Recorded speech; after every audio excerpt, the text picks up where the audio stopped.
دادگاه شهر میتیش ولایت مسکو شهروند تاجیکستان سیاره دوسایeva را بر اساس قسم یکم ماده 105 کودکس جنایتی روسیه در کشتار همکارش در آشخانه خینکال تبلیس گناهکار شناخته به 6 سال و 6 ماه زندان نظامش عمومی محکوم کرد. دادستانی ولایت مسکو روز 11 ایول سال 2023 خبر داد که این حکم هنوز قوه قانونی نگرفته است و طرفان می توانند از آن به دادگاه بالاتر شکایت برند. به گفته دادستانی، دادگاه معین کرد که 4 ینور سال 2023 دوسایeva در داخل قهوه‌خانه واقع در حوزه شهر میتیشی با همکارش مناقشه کرده به قسمت قفس سینه او نه کمتر از 2 ضربه کار زده است.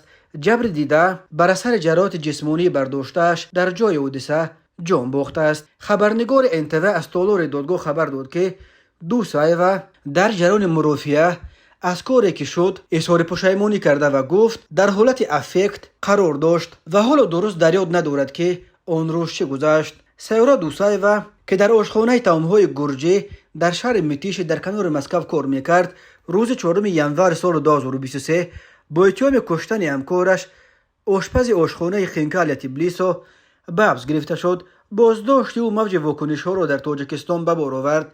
ده‌ها نفر از مقامات تاجیکستان خواستند که سیاره دوسایeva را به حمایت نگذارند و از او دفاع کنند تا که از بی‌صاحبی در روسیه گفت‌وگو نشود. به دنبال وزیر کارهای داخلی تاجیکستان رمضان رحیم‌زاده و دادستان کل یوسف رحمان با ارسال درخواست‌های رسمی از مقامات روسیه تفتیش عادلانه قضیه سیاره دوسایeva را طلب کردند. در دوشنبه بر این باورند که سیاره دوسایeva در پاسخ به تحقیر و لطوکوب و پس زدن شأن و اعتبارش از طرف آشپز گرجی به دست کار گرفته از ناموس خود حمایت کرده است.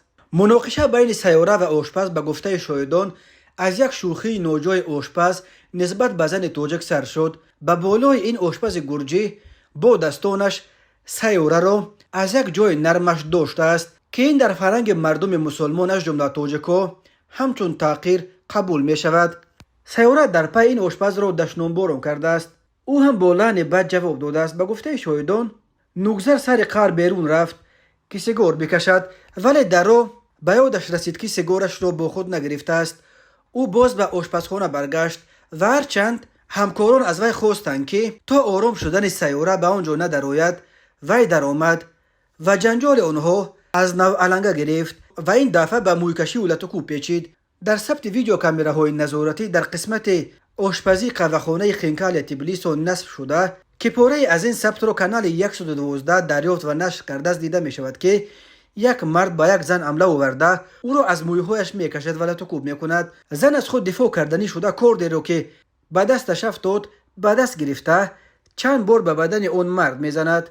کارگران دیگر قهوه‌خانه تلاش می کنند تا این 2 نفر را از هم جدا کنند، ولی بعد لحظه مرد زخمی بر روی فرش می افتد و از هوش می رود.